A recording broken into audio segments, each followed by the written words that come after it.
आप लोग सभी लोग सुने होंगे कि वेस्ट बंगाल में 2016 में नियुक्ति हुआ, 2019 तक सभी का नियुक्ति हो गया और 6 साल नौकरी करने के बाद वैकेंसी को पूरा रद्द कर दिया गया और ऊपर से 2025 में रद्द किया गया और ऊपर से जो गलत तरीके से ज्वाइन किए थे घूस दे करके उनको इंटरेस्ट के साथ सारा सैलरी वापस करना पड़ रहा है। पीजीटी में सेम तरह से धांधली करके घूस दे के लोगों ने नौकरी लिया है, नौकरी दिया गया। इसमें इन्वॉल्वमेंट जो है GSSC exam agency, exam centre और विधायक मंत्री सब शामिल थे न। तो इसको सही अंजाम पे पहुंचाने के लिए हम लोग भी लड़ाई लड़ रहे हैं। पीजीटी 2023 का जो है जेएससी पीजीटी 2023 में भी इसी तरह से गड़बड़ घोटाला किया गया, घूस लेकर लोगों को नौकरी दिया गया।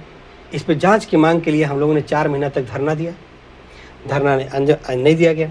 जबकि जांच बैठ जाता था रामा रिटेल बोकारो या जो श्रेया रिटेल बोकारो बैठा हुआ है उसका सभी लोगों का रद्द हो जाता। 5 एग्ज़ाम सेंटर में गड़बड़ी किया गया न, 5 एग्ज़ाम सेंटर से 99% रिजल्ट हो जाता है और बाकी लोग तो मुंह देखने के लिए थे। सब सेट किया गया था, सेटिंग करके सब लोगों को सब सीट में पढ़ने लिखने की ज़रूरत नहीं पड़ा। तो ऐसे लोगों को सही जगह पहुंचाने के लिए ये ज़रूरी है कि आप लोग सभी पीजीटी के अभ्यर्थी साथ आएँ। आर्थिक सहयोग की उम्मीद है आप लोगों से, तो इस तरह से करें। और जिस तरह से उनका अंजाम हुआ झारखंड में, जो घूस लेकर नौकरी लिए हैं उनका अंजाम इससे भी बुरा होगा।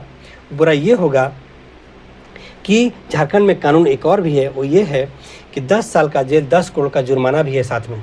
अगर आप गलत तरीके किए हैं 10 साल जेल, 10 करोड़ का जुर्माना भी देना पड़ेगा। तो इन लोग का सिर्फ इंटरेस्ट के साथ सैलरी वापस नहीं करवाना है, इनको जेल भी पहुंचाना है, 10 साल जेल, 10 करोड़ का जुर्माना भी करा करके। इसलिए हम लोग इस केस को लड़ रहे हैं। इसलिए आप लोग सभी से सहयोग की उम्मीद है। आप क्या तो केस में जुड़ सकते हैं, केस में जुड़ करके न्याय ले सकते हैं, क्योंकि खाली सीट के 21-22 हज़ार पूरा खाली सीट था, उस खाली सीट के ऊपर ज्वाइनिंग के मांगे और इन लोगों को जेल पहुंचाने के मांगे। ठीक है, तो सुप्रीम कोर्ट से लॉयर हायर कर रहे हैं हम लोग इस केस को लड़ने के लिए। तो आप लोग सभी से सहयोग की उम्मीद है। ठीक है, धन्यवाद।